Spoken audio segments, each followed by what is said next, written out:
வசனம் மழை போல் பெய்திறங்கும், சத்தியம் மலர் போல் இதழ் விரியும்.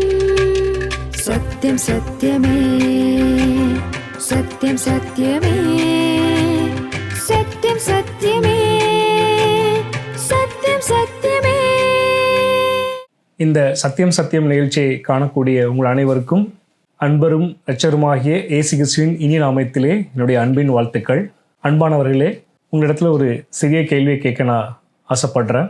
நம்முடைய வாழ்க்கையில் நமக்கு ஏற்படக்கூடிய கஷ்டம் அப்படிங்கிறது எங்கேருந்து நமக்கு வருது? சில நேரங்களில் நாம் சொல்லுவோம், என்னுடைய குடும்பத்திலிருந்து எனக்கு கஷ்டம் வருது, என்னுடைய நண்பர் எனக்கு கஷ்டத்தை கொடுக்குறாங்க, இந்த உலகம் எனக்கு கஷ்டத்தை கொடுக்குது நம்ம சொல்லுவோம். ஆனால் அது உண்மைதான். அதையும் தாண்டி ஒரு மிகப்பெரிய ஒரு உண்மை இருக்குது. அது என்ன அப்படின்னா, நமக்கு வரக்கூடிய மிக அதிகமான கஷ்டம் அப்படிங்கிறது அது நமக்குள்ளே தான் பிறக்கும். அது வேறு எதுவும் கிடையாது, மனசாட்சின்னு சொல்லுவோம். நம்ம மனசாட்சி அப்படின்னா என்னது? அது நம்முடைய வாழ்க்கையில் சில நேரங்களில் தராசுக்கல்லாகவும், சில நேரங்களில் திசை காட்டியாகவும், சில நேரங்களில் நீதிபதியாகவும் நம்முடைய வாழ்க்கையில் வந்து செயல்படும். அப்படி நம்முடைய மனசாட்சி நம்முடைய வாழ்க்கையில் இடைப்படும் பொழுது இந்த உலகம் கொடுக்கக்கூடிய கஷ்டத்தை விட, இந்த உலகம் கொடுக்கக்கூடிய துன்பத்தை விட அது நமக்கு அதிகமான துன்பத்தை கொடுக்கும்.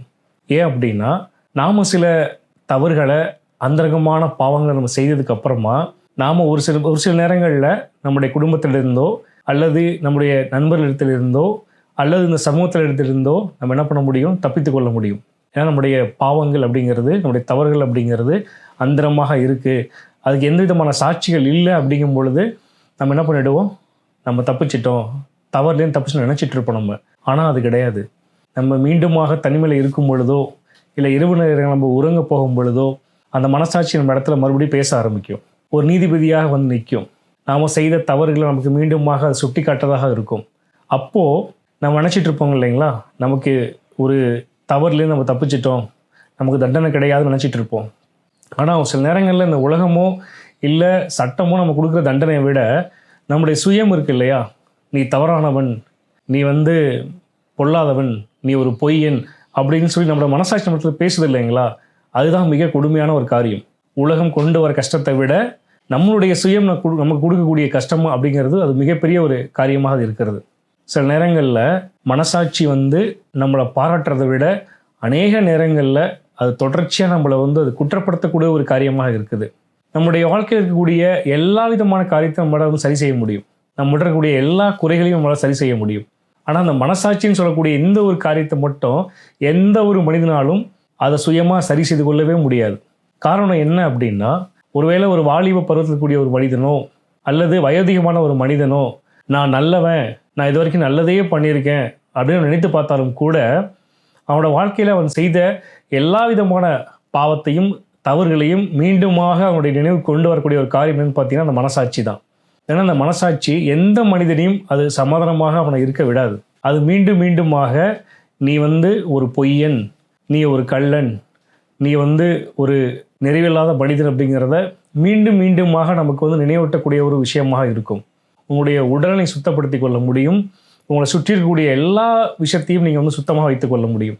ஆனால் உங்களுடைய மனசாட்சியை மட்டும் எந்த விதமான கிரியைகளாலும் காரியங்களாலும் உங்களை சுத்தம் செய்யவே முடியாது. காரணம், அந்த மனசாட்சி அப்படிங்கிறது அது நித்தியத்திற்கும் அழிவில்லாமல் உங்களுடைய நினைவில் இருந்து கொண்டு உங்களை மீண்டும் மீண்டுமாக உங்களை பாவி என்றும் உங்களை பொய்யன் என்றும் நீங்கள் குறைவுள்ளவன் என்றும் நமக்கு வந்து நினைவூட்டக்கூடிய ஒரு காரியமாக இருக்கிறது. இந்த மனசாட்சி நம்ம எது செய்தாலும் நம்முடைய வாழ்க்கையிலிருந்து அதை அகற்றி போடவே முடியாது, அதை கொல்லவே முடியாது. எப்பொழுதும் மனசாட்சி நமக்குள்ளாக அது வாழ்ந்து கொண்டே இருக்கும். அது இரவும் பகலும் உறங்காமல் நம்மளை தொந்தரவு செய்து கொண்டே இருக்கும். அப்போது இந்த மனசாட்சியை நாம் எப்படியாக கையாள வேண்டும், எப்படியாக நம்ம அதை நமக்கு சந்தோஷத்தை கொடுப்பது போல நாம் அதை மாற்ற வேண்டும் என்பதை நம்ம பார்க்கலாம். அநேக நேரங்களில் மனிதர்கள் வந்து தன்னுடைய மனசாட்சியை சுத்தம் செய்து கொள்வதற்காக அநேக சடங்குகளை வந்து அவர்கள் செய்யக்கூடியதை நம்ம பார்க்க முடிகிறது. சில நேரங்களிலே வந்து புனித நதிகளுக்கு சென்று நீராடுவது அல்லது கடவுளுக்கு சென்று காணிக்கைகளை கொடுப்பது அல்லது பாத யாத்திரை செல்லுவது, இது போன்ற அநேக விதமான சடங்குகளை அவர் செய்கிறார்கள் தன்னுடைய மனசாட்சியை அவர்கள் சுத்தப்படுத்திக் கொள்வதற்காக. அவர் என்ன நினைக்கிறார்கள்? நான் செய்த பாவத்திற்கு நான் பரிகாரம் செய்தேன் என்றால் அது மீண்டுமாக என்னுடைய வாழ்விலே எந்த விதமான ஒரு கிரியையும் செய்யாது என்று அவர் எண்ணுகிறார்கள். அது முற்றிலும் தவறானது. நீங்கள் எத்தனை சாஸ்திரங்களை நீங்கள் ஃபாலோ செய்தாலும் அல்லது சடங்குகளை நீங்கள் செய்தாலும் ஒரு காலமும் உங்களுடைய மனசாட்சியை அது சுத்தப்படுத்தாது. நீங்கள் எப்பேற்பட்ட தவறுகளை செய்துவிட்டு அதற்கு நீங்கள் எப்பேற்பட்ட பாவ பரிகாரங்கள் செய்தாலுமே கூட உங்களுடைய மனசாட்சி மீண்டும் மீண்டுமாக உங்களுக்கு நினைவூட்டக்கூடிய காரியம் என்னவென்றால் நீ தவறானவன் என்பதுதான். எப்பொழுதும் ஒரு காலமும் நம்மளை சந்தோஷமாக அது இருக்க விடாது. ஆனால் இதற்கு ஒரே ஒரு தீர்வு உண்டு. அது என்னவென்றால் ஆண்டவராகிய இயேசு கிறிஸ்துவுடைய வெளியேறப்பட்ட பரிசுத்த ரத்தம் மட்டுமே. நம் வேதத்திலே ஒரு பகுதியை வாசித்து எப்படியாக இயேசு கிறிஸ்து நம்முடைய மனசாட்சியை சுத்தம் செய்ய என்பதை பார்க்கலாம். அதுக்கு ஏதுவாக நம்முடைய வேதத்திலே எபிரேயர் அதிகாரம் 9:14 நாம் வாசிக்கலாம். நித்திய ஆவினாலே தம்மை தாமே பழுதற்ற பலியாக தேவனுக்கு ஒப்பு கொடுத்த கிறிஸ்துவனுடைய இரத்தம் ஜீவனுள்ள தேவனுக்கு ஊழியம் செய்வதற்கு உங்கள் மனசாட்சியை செத்த கிரிகளேற சுத்திகரிப்பது எவ்வளவு நிச்சயம். நாம் பார்த்தோம், இங்கு கிறிஸ்துவனுடைய இரத்தம் நம்மளுடைய மனசாட்சியை செத்த கிரிகளேற்ற சுத்திகரிப்பது எவ்வளவு நிச்சயம் அப்படின்று. எதனால இயேசு கிறிஸ்துவுடைய இரத்தம் நம்மளுடைய பாவத்தை சுத்திகரிக்கிறது அப்படிங்கிறத நம்ம பார்க்கலாம். முதலாவதாக, ஒரு உடலில் உயிர் என்பது அது இரத்தம் தான். நம்மளுடைய பாவத்தை எப்படியாக இயேசு கிறிஸ்துவுடைய இரத்தம் சுத்திகரிக்கிறது என்றால், மனிதனாக பிறந்த அனைவருமே, அனைத்து மனிதனுமே பாவம் நிறைந்தவன். அவன் இரத்தம் அது பாவத்தால் கரைந்து விடுந்த ஒரு இரத்தமாக இருக்கிறது. ஆனால் வானத்தையும் பூமியும் சிருஷ்டித்த சர்வ சிருஷ்டிகளாக இருக்கக்கூடிய இயேசு கிறிஸ்துவுடைய இரத்தம் அது பரிசுத்தமான இரத்தம். அவர் நமக்காக இந்த பூமியிலே மனிதனாக பிறந்து மனிதனாகவே அவர் வளர்ந்து கல்வாரி சிலுவையிலே நம்முடைய பாவங்களுக்காக நம்முடைய அக்கிரமங்களுக்காக அவருடைய வெளியேறப்பட்ட பரிசுத்த இரத்தத்தை அவர் நமக்காக சிந்தினார். அந்த ஒரு இரத்தம் மட்டுமே பரிசுத்தமான இரத்தம். இயேசு கிறிஸ்துவுடைய பாவமே செய்திடாத, பாவத்தையே ஒருபொழுதும் கண்டிராத, கரைதரை ஒன்றும் இல்லாத அவருடைய இரத்தம் மட்டுமே இந்த பூமியிலே பிறந்து அனைத்து மனிதனுடைய பாவத்தையும் கழுவ சுத்திகரிக்க அது ஒன்று மட்டுமே முடியும். அதனால தான் இங்கு சொல்லப்பட்டிருக்கிறது, இயேசு கிறிஸ்துவுடைய இரத்தம் நம்முடைய பாவத்தை, நம்முடைய மனசாட்சியை சுத்திகரிக்க வல்லது என்று. அப்போ இந்த செய்தியை கேட்டுக்கொண்டிருக்கூடிய நீங்களும் நானும் ஒரு காரியத்தை நன்றாக புரிந்து கொள்ள வேண்டும். நம்மளுடைய மனசாட்சி ஒருவேளை நாம் தவறு செய்யும் பொழுது அது நம்மளை பாவி என்று சுட்டி காட்டுகிறது என்றால், நாம் செய்ய வேண்டிய முதல் காரியம் நம்முடைய இரட்சகராகிய ஆண்டவராகிய இயேசு கிறிஸ்துவுடைய சமூகத்திலே நாம் இந்த காரியத்தை ஒத்துக்கொள்ள வேண்டும். ஆண்டவரே இயேசு கிறிஸ்துவே, உம்முடைய இரத்தம் என்னுடைய சகல பாவத்தையும் சுத்திகரிக்கும் என்று நான் விசுவசிக்கிறேன். என்னுடைய மனசாட்சியினுடைய தொந்தரவிலிருந்து உம்முடைய இரத்தம் எனக்கு விடுதலை கொடுக்கும் என்பதை நம்புகிறேன் என்று நாம் என்ன செய்ய வேண்டும்? தேவனத்தில் இயேசு கிறிஸ்துவத்தில் நம்முடைய பாவத்தை நாம் அறிக்கை செய்ய வேண்டும். நம் இன்னொரு உதாரணம் கூட நம்முடைய வேதத்திலிருந்து பார்க்க முடியும். பேதுரு என்ற ஒரு சீடர் இருந்தார் இயேசு கிறிஸ்துவிற்கு. அவர் இயேசு கிறிஸ்து காட்டி கொடுப்பதற்கு முன்பாக இயேசு கிறிஸ்துவிடம் சொன்ன வார்த்தை, ஆண்டவரே உமக்காக நான் நிற்பேன், மரிப்பேன், உமக்காக நான் வாழ்வேன் என்று சொன்னவர். இயேசு கிறிஸ்து காட்டி கொடுக்கப்பட்ட அந்த ராத்திரில் இருந்து அவரை விட்டு ஓடிவிட்டார். இயேசு கிறிஸ்து முன்பே அவர் சொல்லியிருந்தார், நீ என்னை 3 முறை மறுதலிப்பாய் என்று. இயேசு கிறிஸ்து சொன்னது போலவே பேதுரு இயேசு கிறிஸ்து காட்டி கொடுக்கப்பட்ட அன்றிலிருந்து அவர் விடியத்திற்கு முன்பாக 3 முறை, சேவல் கோவதற்கு முன்பாக 3 முறை அவர் இயேசு கிறிஸ்துவை மறுதலித்தார். ஆனால் மீண்டுமாக இயேசு கிறிஸ்து மரித்து உயிரோடு எழுந்து பேதுருடைய முன்பு வரும் பொழுது பேதுருடைய மனசாட்சியானது குத்தப்பட்டது. ஆம், இயேசு கிறிஸ்து சொன்னது போலவே நான் மறுதலித்தேன், இயேசு கிறிஸ்து சொன்ன வார்த்தை நிறைவேறியது என்று அவர் மிகவும் மனம் கசந்தார், மிகவும் வருத்தப்பட்டார்.